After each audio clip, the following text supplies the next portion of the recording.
her kidnapping and her murder. The light is much the same as it was during that lost week, and there's just sort of a feeling of heaviness and darkness in the air, and it's a lot to take the tour at that time. That tour is nearly sold out, so if you're thinking of joining us for the Real Black Dahlia, don't delay. Then, on the 17th of January, it'll be our Charles Bukowski bus tour, a tour of East Hollywood and downtown locations closely associated with the writer who remade himself as a very successful poet and novelist in late life, rather like Chandler did by that matter. And Chandler, of course, is our tour on January the 24th, the Raymond Chandler's Los Angeles tour, which now will include a small section about the writing of The Princess and the Peddler. Because, you find something new, you add it to your tour. I guess that's why we're not tenured faculty. The Birth of Noir is January the 31st. It's a very occasional tour. It's a good companion piece for the Raymond Chandler tour because it's about James M. Cain and how his fictions essentially created the film noir genre, and Chandler is one of the collaborators featured therein. And that's a tour where we go to Hollywood, downtown, focusing on Skid Row, and also out to Glendale to look at some wonderful Mildred Pierce and Double Indemnity locations. So that's fun. That takes us through January. February is the month when we always do, February and August that is, the California Culture Series. And these are tours that began life as what we loosely called our architecture tours. They were called Rain or Band Loves LA after our professor at UC Santa Cruz. They're now California Culture, and I hope that's a better explanation of what they are. You like to say, Richard, these are the architecture tours that break the record player. The record that breaks the record player. And the first one is our very rare Sunday tour. I say that, to get it right, please. This is the record that breaks the record player that plays architecture bus tour albums. Exactly. Because we don't go to the West Side and we don't talk about how nitras are good investments. Not at all. Why, on the South LA road trip, we talk about, well, here's the subtitle, Hot Rods, Adobes, Googie, and Early Modernism. And I get to read a little bit of Tom Wolfe. I get to read such good stuff on these tours. We're writing a tour right now where I might get to read from a little bit of Day of the Locust. You can guess. Might. Well, I don't want to tell them we're writing a Hollywood tour. Oops. You're going to. I know. The problem is titling a Hollywood tour. Yes. Okay. It is. You should see my list. I have a list. None of them I'm in love with yet. February the 7th is Boyle Heights in the San Gabriel Valley, the hidden histories of LA's melting pot. A tour that contrasts the immigration patterns of 100 years ago and today. If you want to actually understand why you can get some really good Chinese food in the San Gabriel Valley and why you cannot get deli, that's the tour it'll tell you. We'll also see some beautiful, beautiful tile and visit... Just confirm that. Thank you. Visit some really astonishingly fascinating historical sites throughout the San Gabriel Valley and pull some disparate threads together.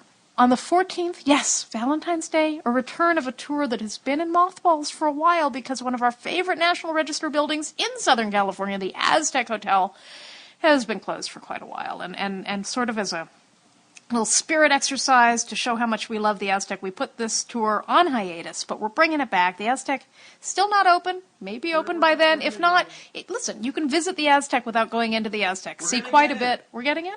Kim, we're going to get in. All I'm saying is there was a reason that this tour was in mothballs, but it's coming back for Valentine's Day. If you love someone, and who doesn't, take your sweetie on our Route 66 road trip featuring roadside architecture, citrus, drive-ins, and cemeteries. You'll see some things in the hillside neighborhoods of the San Gabriel Valley that you've probably never seen before. Richard will sing the bungalow song. We'll have so much fun. We'll visit the E. Waldo Ward Jam Shop and Marmalade Shop, and you can buy something sweet for your sweet. Get on the bus. Oh, I know why this tour went on hiatus for a year. We had to go on hiatus so we could find photos of the two really interesting crimes. This is basically an architecture tour that has two really interesting crimes in it, and now that we've relaunched it, I find that I have really good photographs for both of these crimes, which always like, I'm telling this story. I really wish there was a photo of the shotgun blasts through the front windshield. I know what you're talking about. Plus, now we've been on hiatus for a while. I have done some really deep digging into my former professor David Gephardt's collection that he brought into the UC Santa Barbara Architectural Library of Robert Stacy Judd's personal files on the Aztec Hotel. And I understood that the Aztec was a big deal when it was built. I also understood that it was a financial disaster for the citizens of Moravia. What I didn't realize until I began looking through these incredible documents that David Gephardt accumulated, thank you, David, is that this was an internationally renowned structure that received more press than a new Frank Gehry building would today.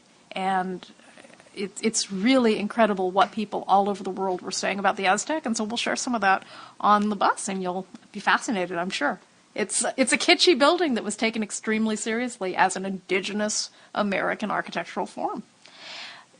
Why? I'm only up to February 21st in the Lowdown on Downtown, a tour about public space and all of its myriad traumas and troubles and trials and tribulations and fascinations in downtown over the last century.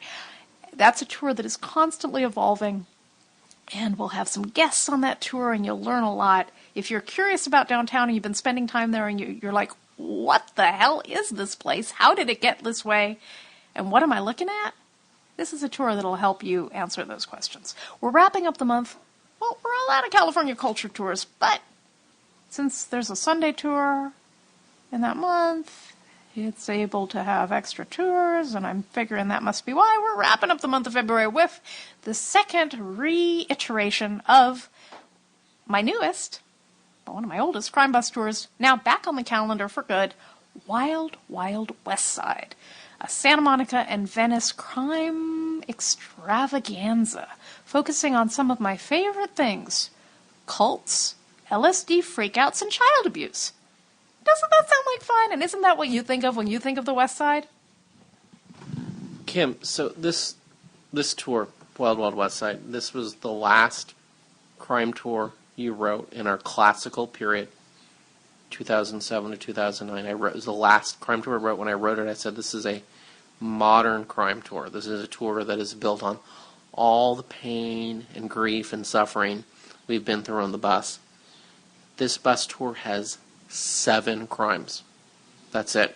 If you get on the bus for any other crime tour, there are like 30, 35 crimes. This crime tour has 7 crimes, and they're all off the charts.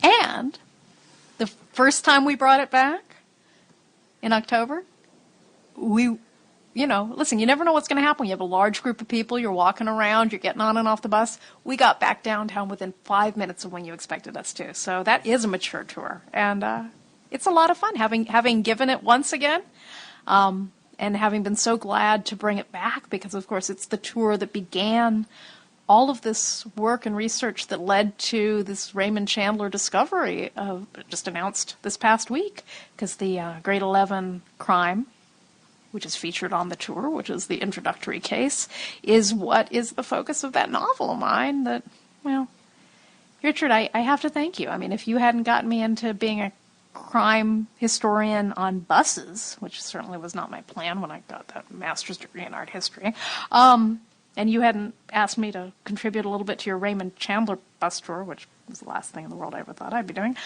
none of this would have happened, so thanks. I'm having a lot of fun. 5 years from now, you and I are gonna talk about what you thought was gonna happen back in 2006. It's gonna be really funny. Thank you, Kim. So I want to thank everyone for listening. I want to encourage you to continue to listen, and I want to remind you, you can't eat the sunshine.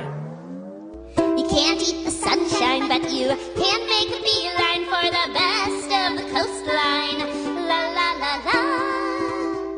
Skid Row, Solano Canyon, the Doria, and Pico Union, the long lost neighborhood called Hermina between South